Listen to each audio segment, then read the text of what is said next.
esta oportunidad les hablaré acerca del plexo cervical.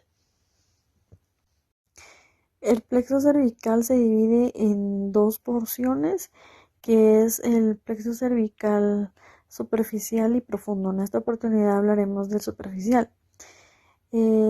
Este se da por medio del C1, C2, C3, C4 y C5. Entre C1 y C2 se produce el atlas, entre el C2 y C3 el axis y entre el C3 y C4 el tercer asa. Entre C2 y C3 se produce el nervio mastoideo, que este inerva la parte de la oreja.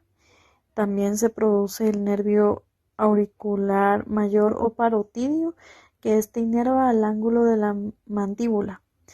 También encontramos que entre C2 y C3, es decir, en el axis se produce el nervio transverso del cuello, que este inerva la piel de la región.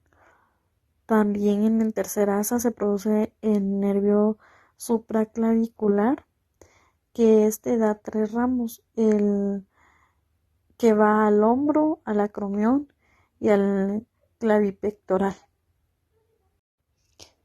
Los ramos de este plexo, es decir, del plexo cervical superficial, van a salir por medio de un agujero que se llama el punto de Ehrb y todos van a emerger por el músculo cleidomastoideo, que estos viajan encima de la fascia cervical superficial y por abajo del músculo cutáneo del cuello.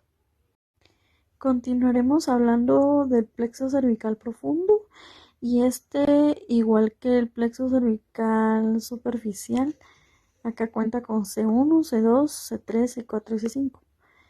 Pero acá en C1 se va a originar el nervio recto lateral y el nervio recto anteromenor, perdón. Y acá en el axis se va a originar el nervio esternocleidomastoideo.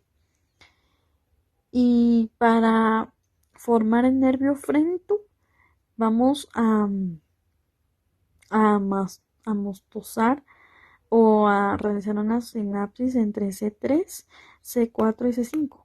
C5 nada más una ramita, una pequeña ramita va a producir para originar el nervio frente. Es decir, si hablamos de porcentajes, el C3 va a originar el 25%, el C4 un 75%, un 70%, perdón, y el C5 un 5%, para tener una idea más o menos de cuánto da cada uno.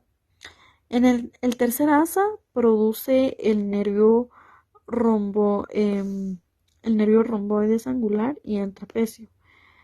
Es decir, que va a producir 3 nervios, romboides, angular y trapecio. El axis va a producir o va a originar el nervio del cuello.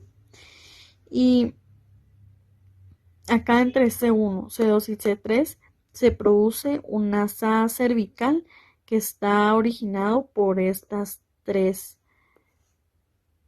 ramas. También encontramos que acá el atlas origina un nervio que es el nervio largo de la cabeza.